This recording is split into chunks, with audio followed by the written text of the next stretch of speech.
అధికారంలో ఉన్న వాళ్ళ ఇళ్ల దగ్గరన సహజంగా కంచెలు వేస్తారు. ఎందుకంటే ఎవరు పడితే వాళ్ళు డైరెక్ట్గా ఇళ్లలోకి వెళ్ళిపోతే సెక్యూరిటీ థ్రెట్ అవుతుంది అన్నటువంటి ఉద్దేశంతో పదవులు దిగిపోయాక అవి తీసేస్తారు. ఇప్పుడు అదే జరగబోతుంది. జరిగింది జగన్మోహన్ రెడ్డి ఇంటి దగ్గర. వైసీపీ హయాంలో గుంటూరు జిల్లా తాడేపల్లిలోని జగన్మోహన్ రెడ్డి నివాసం చుట్టూ ఎవరు వెళ్లకుండా అడ్డు కట్ట వేసినటువంటిది ఏదైతే ఉందో ఇప్పుడు అవి తొలగింపులు జరుగుతున్నాయి. అందులో తాజాగా జగన్ నివాసానికి వెళ్ళే 4 లైన్ల రహదారులు రాకపోకలు మరింత ఈజీగా వెళ్ళేటటువంటి విధంగా ఏర్పాట్లు చేశారు. వాహనాలు నిలిపివేయకుండా వెళ్తే కట్టడి చేసే టైర్ కిల్లర్లు, మేకులతో కూడిన బ్యారికేడ్లు తీసేశారు.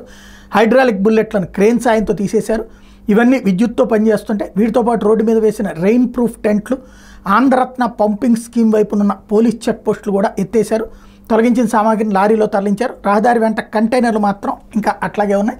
మెయిన్ కాన్సెప్ట్ అలా ఏంటంటే ఏదైతే సీఎం దగ్గరికి ఆ సెక్యూరిటీ దాంట్లో భాగంగా అవి పెడుతుంటారు. ఇప్పుడు అవి తీసేశారు.